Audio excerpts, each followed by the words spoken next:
Muy bien, sí. Entramos ahora en los versículos del Salmo 51, 7 al 9. Súplica por la restauración. Purifícame con hisopo y seré limpio. Lávame y seré más blanco que la nieve.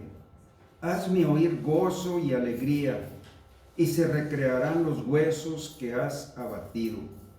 Esconde tu rostro de mis pecados y borra todas mis rebeliones. Bórralas.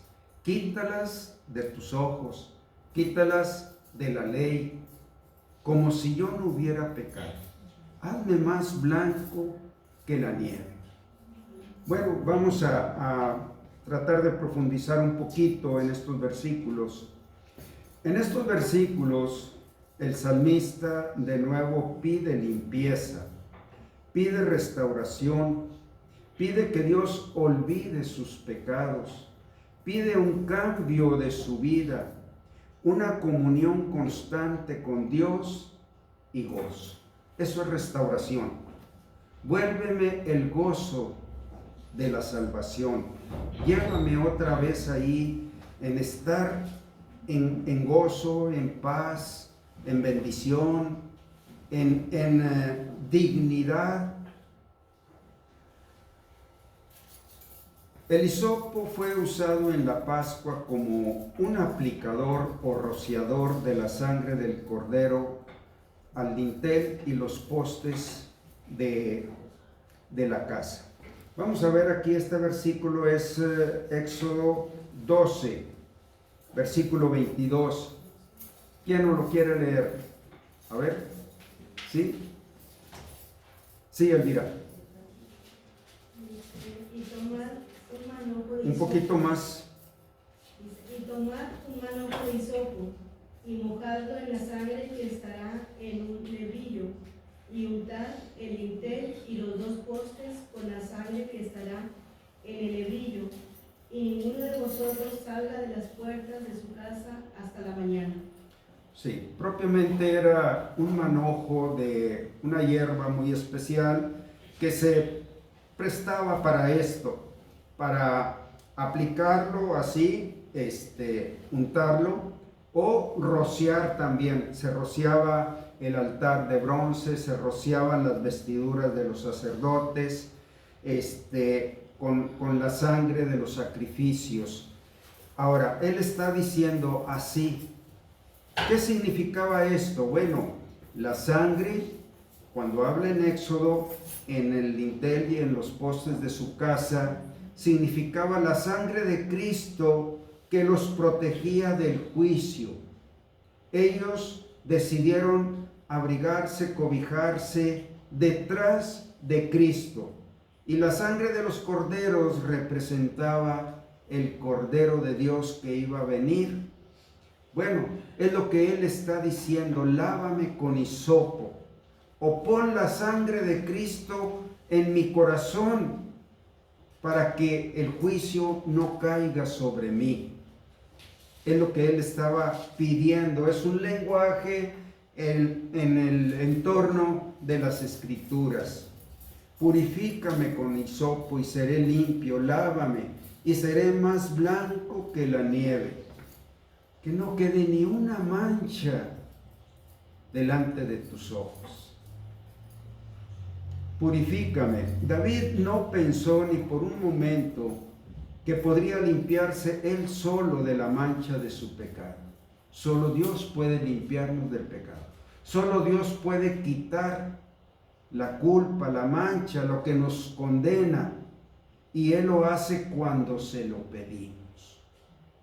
Esa es la dirección, eso es la manera como Dios quiere y puede hacer. Él tiene la sangre de su Hijo disponible como algo que siempre responde por mis pecados, que Él pagó todos mis pecados desde que yo entré a este mundo hasta que yo salga de este mundo. Y cuando yo quiero ser restaurado, le digo: aplica el poder de esa sangre que Cristo derramó para pagar todos mis pecados. Eso es lo que está pidiendo el rey David, y lo está pidiendo sin olvidar nada de lo que sucedió. Sobre eso necesito la sangre del Cordero, para que tú limpies toda condenación, toda culpa, toda mancha que me condena o me acusa o me distingue como alguien que ha violado la ley de Dios. Necesitaba que Dios lo limpiara y que lo hiciera a través de la sangre del sacrificio perfecto de Cristo en la cruz. Bueno, ustedes saben que en ese tiempo Cristo todavía no venía a este mundo, pero Dios les había dado los sacrificios de los corderos o de los machos cabríos como una representación anticipada del que iba a venir. Y los que creían invocaban a Dios y invocando este hecho de la sangre del Cordero que iba a venir. Creían ya en el que iba a venir. Es el clamor del corazón: purifícame. Literalmente significa: quita la miseria que el pecado ha traído a mí. David quería que su corazón fuera completamente puro. Él ahí estaba en sintonía con la santidad de Dios. No quiero nada que te incomode o que te agravie o que sea algo que afecte mi comunión contigo. Profundamente purifícame, lávame y seré más blanco que la nieve. La petición nos hace recordar Isaías 1:18. ¿Alguien se acuerda de ese versículo? Es muy usado por los cristianos.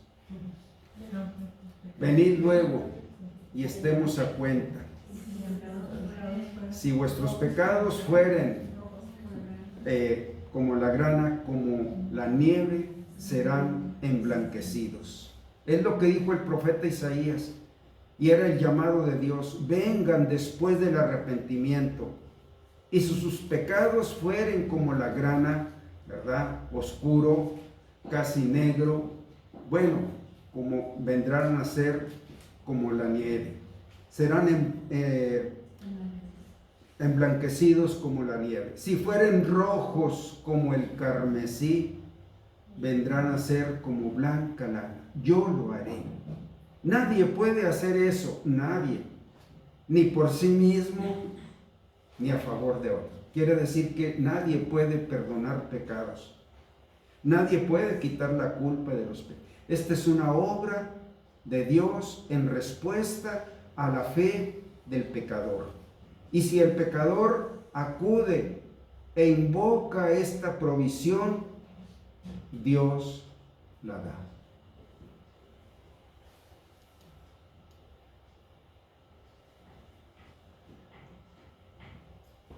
Solo la seguridad en el poder purificador y restaurador de la sangre de Cristo puede llevar a un pecador convencido de creer en una limpieza de la culpa y del dolor por el pecado. Viene paz, viene liberación, porque Dios lo dice que lo haría, y Dios lo manifiesta en el corazón del penitente, dándole paz, dándole descanso, que Dios ha cumplido lo que Él dice: porque mi pecado te declaré y no escondí mis rebeliones.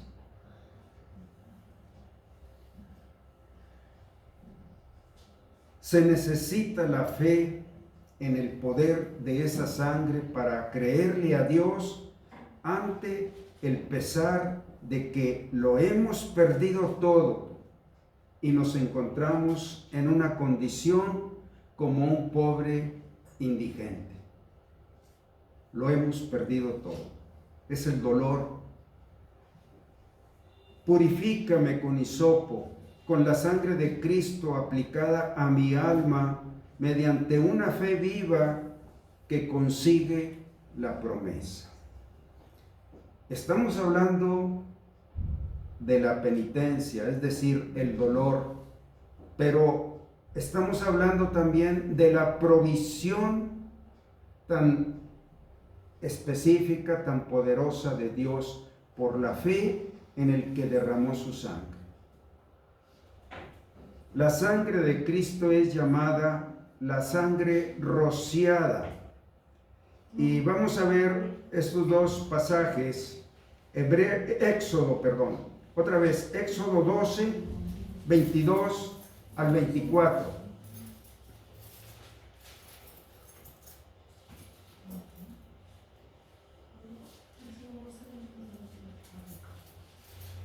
Ruth, ¿lo tienes? En voz alta, por favor. Dice, y tomad un manojo de hisopo, y mojadlo en la sangre que estará en un lebrillo, y untad el dintel y los dos postes con la sangre que estará en el lebrillo, y ninguno de vosotros salga de las puertas de su casa hasta la mañana. Porque Jehová pasará hiriendo a los egipcios, y cuando vea la sangre en el dintel y en los dos postes, pasará Jehová aquella puerta y no dejará entrar al heridor en vuestras casas para herir. Guardaréis esto por estatuto para vosotros y para vuestros hijos para siempre. ¿Verdad? Guardaréis esto. Bueno, en esos siglos era una representación y la fe obraba igual porque hablaba del que iba a venir. Guardaréis esto por estatuto perpetuo para ustedes y para sus hijos. Bueno, esto es lo que aplicamos nosotros cada vez que confesamos nuestros pecados, que queremos que se nos quite todo lo que nos separa de Dios. También Hebreos 9, 11 al 14, si alguien lo tiene.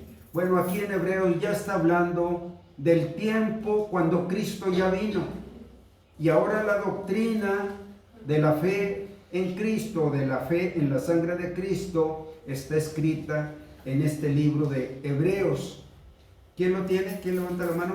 Sí, señora Tere, en voz alta. Pero estando ya presente Cristo, sumo sacerdote de los bienes venideros, por el más amplio y más perfecto tabernáculo, no hecho de manos, es decir, no de esta creación, y no por sangre de machos cabríos ni de becerros, sino por su propia sangre, entró una vez para siempre en el lugar santísimo, habiendo obtenido eterna redención. Porque si la sangre de los toros y de los machos cabríos y las cenizas de la becerra rociadas a los impuros santifican para la purificación de la carne, cuanto más la sangre de Cristo, el cual mediante el Espíritu Eterno se ofreció a sí mismo sin mancha a Dios, limpiará vuestras conciencias de obras muertas para que sirváis al Dios vivo. Hasta ahí, ¿verdad? ¿Cuánto más? Bueno, si ellos tenían fe y lo hacían, ahora el autor del libro de Hebreos está diciendo, ¿cuánto más que ya vino, que ya derramó su sangre, que ya vimos su muerte en la cruz y que ya vimos que resucitó? ¿Cuánto más la sangre de Cristo limpiará vuestras conciencias de obras muertas, es decir, obras del pecado, obras que son dignas de la cruz, de la muerte? Si esta sangre de Cristo nos limpia de toda culpa de nuestro pecado, entonces estaremos verdaderamente limpios. David no pide ser consolado hasta no ser limpiado primeramente. Esto es un camino que tenemos que recorrer en ese momento que queremos ser restaurados, confesar, reconocer, pedir perdón, echar mano de la sangre de Cristo.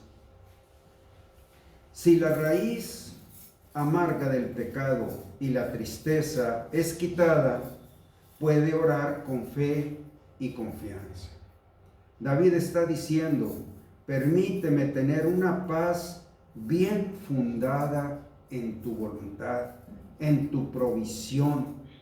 Es lo bien fundado de nuestro perdón, de pedir que Dios nos restaure. Eso es lo que está haciendo el rey David.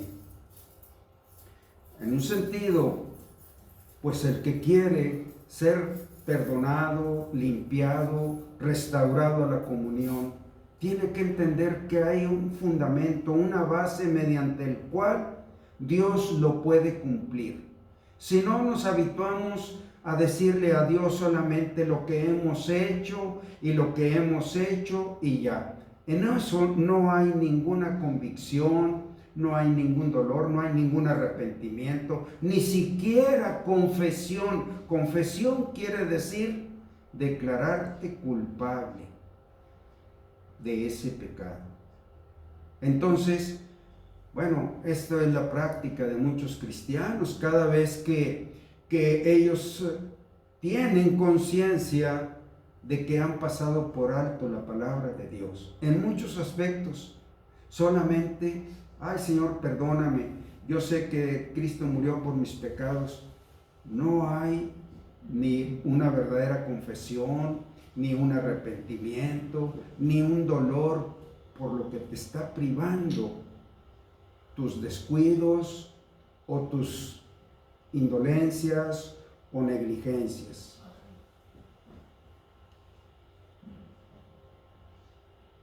Esconde tu rostro de mis pecados, borra de tu libro todas mis iniquidades, bórralas como la nube se borra y la disipan los rayos del sol. David sabía que Dios podía hacerlo, y nosotros también podemos creerlo si se lo pedimos con dolor y la angustia a causa de haber caído de la gracia. Por la gracia, sin merecerlo, Él nos da esos privilegios y nos pone ahí. Cuando pecamos, caemos de la gracia que nos pone ahí. Dios puede hacerlo y volvernos como si nunca hubiésemos pecado. Ahora, por el poder de su Espíritu de amor. El poder de la sangre de Cristo fue por amor, y ahora el Espíritu de amor es por darnos otra vez esa posición, por gracia. Ahora el Espíritu de amor nos vuelve a restaurar. Tal es el poder de la obra purificadora y restauradora de Dios sobre el corazón, que Él puede hacernos como si nunca hubiéramos sido manchados de transgresión. Hazme oír gozo y alegría. Bueno, ahora está en su oración, está pidiendo algo más que él perdió: gozo y alegría. Es lo que pierde el creyente también. Su corazón se opaca, pierde la fuerza que es el gozo del Señor, por agradarle, por hacer lo que es digno, por hacer lo que es más alto. Hazme oír gozo y alegría, y se recrearán los huesos que has abatido. Está pidiendo una gran cosa. Busca gozo para un corazón pecador, música para huesos triturados o abatidos o quebrantados. Hazme oír gozo y alegría, y se recrearán los huesos que has abatido. Una oración absurda después de tan penosa situación en cualquier lugar, menos en el trono de la gracia y la misericordia de Dios. Esto quiere decir que es absurdo que lo busquemos cuando tú no invocas a tu Dios, al Dios personal que le dices que viva en tu corazón, el Dios con el que tú tienes una relación personal y que has practicado una comunión y has caminado con Él. Cuando tú hablas con este Dios personal y llevas tu súplica ahí, vamos a ver qué dice Hebreos 4, 14 al 17.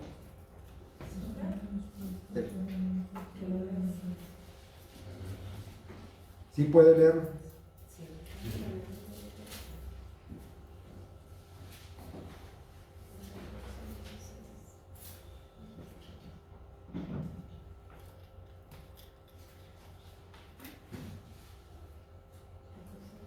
Por tanto, teniendo un gran sumo sacerdote que traspasó a los cielos, Jesús, el Hijo de Dios,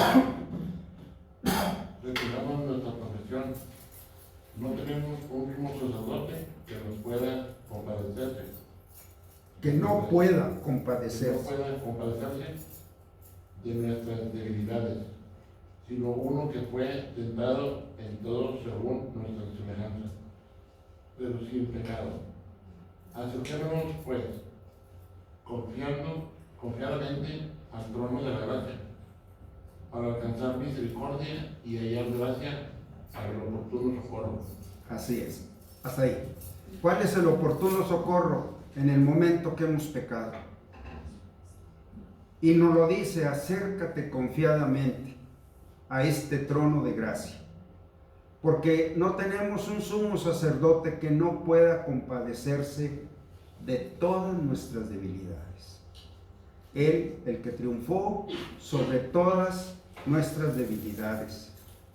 David sentía el quebrantamiento apropiado para el pecador bajo la profunda convicción del Espíritu Santo.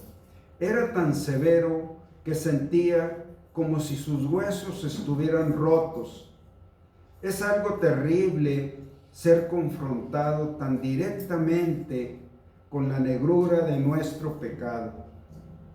Es cuando no quieres nada más que Dios te rescate de una condición tan baja y vil. Y sin embargo, Dios quiere que incluso esto sea el preludio de gozo y alegría. Una vez su fe alcanza que una vez que lo limpie, puede venir el gozo y alegría y le quitará, aún su cuerpo se siente abatido, adolorido. La restauración del gozo de Dios es su meta. Tenernos ahí bendecidos, contentos, con acción de gracias, con una entrega, con un servicio. Todo eso es un ambiente de gozo. Y Dios quiere llevarnos ahí, que seamos muy gozosos por hacer lo que hacemos, por testificar, por sembrar la palabra. Confiando en que esta era la obra del Espíritu Santo, David podía orar para que esto lo condujera al gozo y a la alegría, sacándolo de su quebranto, y que pudiera volver a regocijarse en la presencia de Dios. Bueno, el tema que les estoy exponiendo es la oración de un penitente. Y esta oración se hace solo cuando conocemos, cuando reconocemos la posición de gracia, de bendición, de dignidad, de altura, donde Dios nos ha puesto ya desde que recibimos a Cristo. Y cuando pecamos, caemos de esa posición y empezamos a experimentar la pérdida, que ya no tenemos, el vacío, la oscuridad, la falta de paz, la falta de gozo, la miseria, todo viene delante de nosotros. Ese es el dolor del penitente.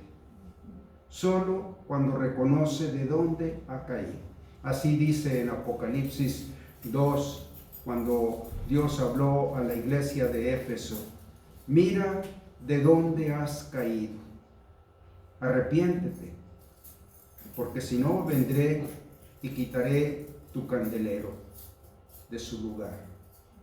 El candelero es una luz que ilumina para que todos salgan de las tinieblas y vengan a donde está la luz. Nuestra vida es como un candelero, o la iglesia también es como un candelero, o el hogar cristiano es también como un candelero, o el matrimonio cristiano también.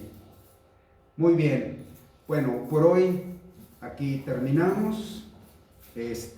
Nos quedan los versículos todavía que siguen para entender muchas cosas de esta oración y aprender cómo no todos podrán pasar o habrán pasado, pero son tantas las ocasiones, las situaciones que se presentan, que inmediatamente nosotros debemos buscar esa restauración. Muy bien, Dios los bendiga.